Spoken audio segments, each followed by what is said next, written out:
Salutare! Am aici un colet primit de la doamna Roxana și domnul Gabriel Motică, reprezentanții Montura în România. Mi-au trimis ceva echipament sportiv și vreau să vă arăt și vouă ce am mai exact. O să desfac acum coletul.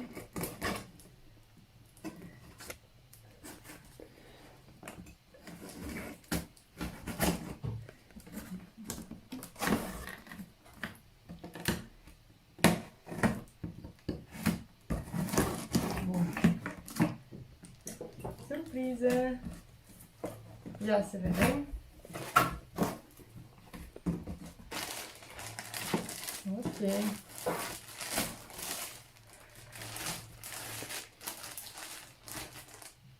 Prima pungă. Să vedem ce conține mai exact.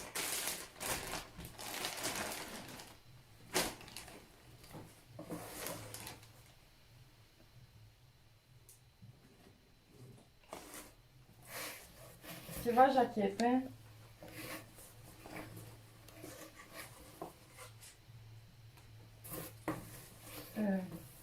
Sper că se vadă bine. Participă și Maria. Poate o primi și ea ceva.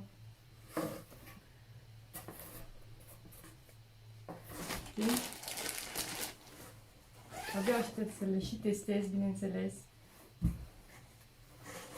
Destul de groase. Deci, pentru toamnă și iarnă numai bună. Îți place, Maia? Bun.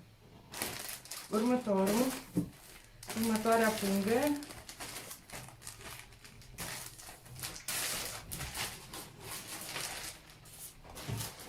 Să punem ambalajul aici.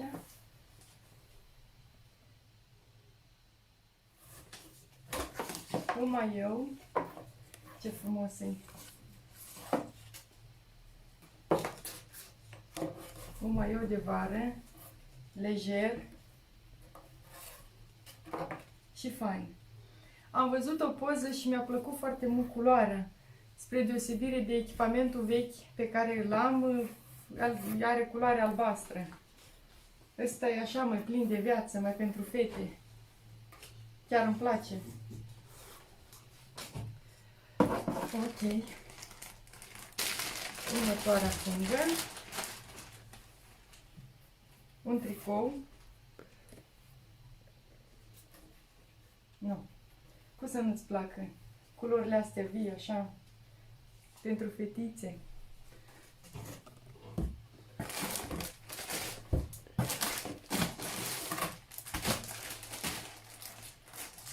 Încă o pungă.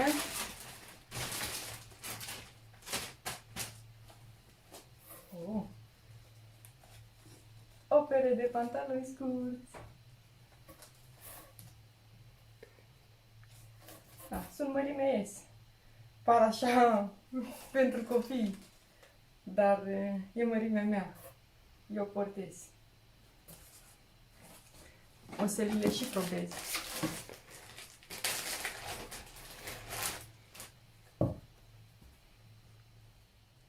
Și încă un tricou fain, roz.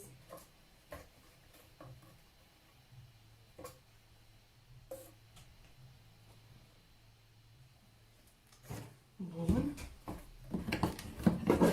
Și mai este aici o cutie.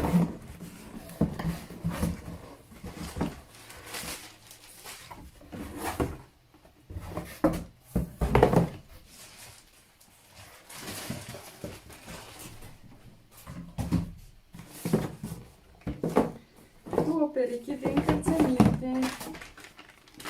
Tălpicii de rezervă.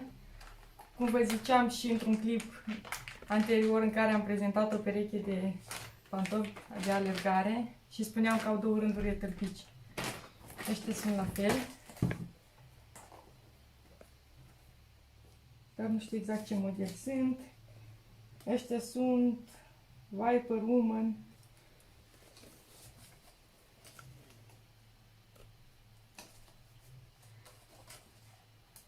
Mărimea 40 jumate.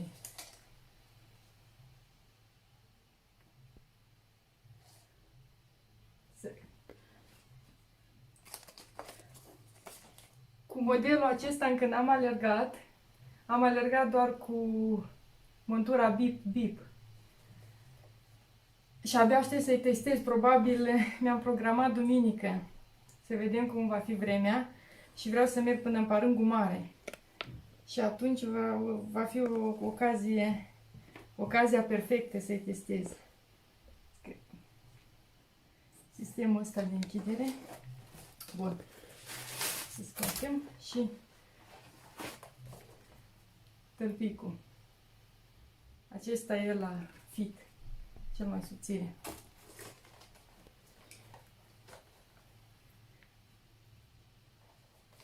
Da, o să mă încalț cu ei. Mult la ei. Sunt chiar faini. Se și asortează cu echipamentul. Cu gri și roz. Duminică, când îmi fac long run-ul, alerg neapărat în ei.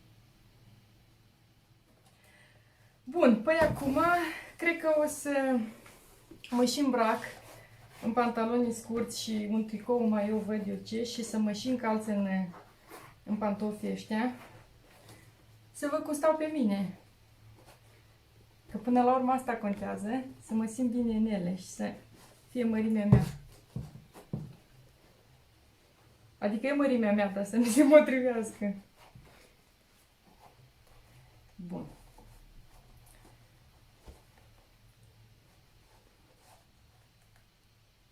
Să trecem la testare. Cam așa arăt în echipament. De fapt, mi-am luat pe mine maioul și pantaloni scurți. Îmi vin perfect.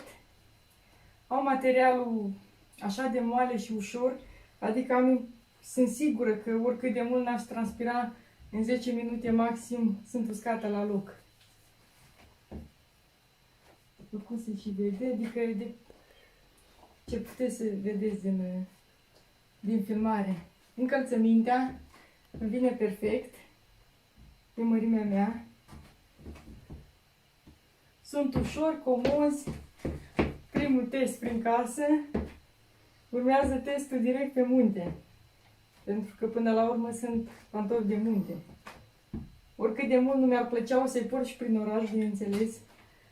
Că-s prea frumos și eleganți. Deci, cam așa arăt. Îmbrăcat în echipament. O să iau și jacheta pe mine.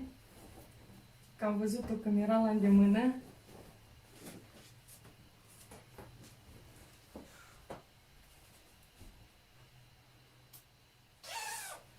Asta chiar nu probasem în fața oglinzii, că mi-a scăpat.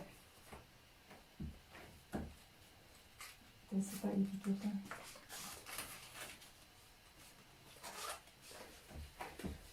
Nu.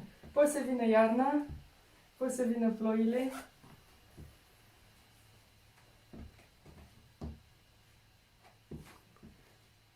Nu mă chinui să pun gluga, că îmi stric freza, dar hai să încerc.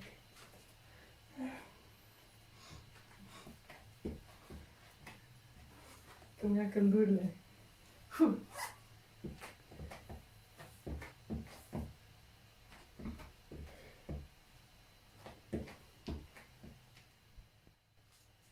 Dacă v-a plăcut ce ați văzut și sunteți în căutare de echipamente sport, indiferent alergare, ciclism, alpinism, drumeție, chiar și îmbrăcăminte casual, intrați pe site-ul Maramon Sport, acolo găsiți orice doriți, de obicei au și reduceri, doamna Roxana o să vă consilieze dacă aveți ceva întrebări. Deci intrați și aruncați o privire că e gratis. În încheiere vreau să le mulțumesc doamnei Roxana și domnului Gabriel pentru acest echipament minunat. Le și arăt că îmi vine bine. Iar eu sper să ne revedem curând pe munte. Până atunci, pupici!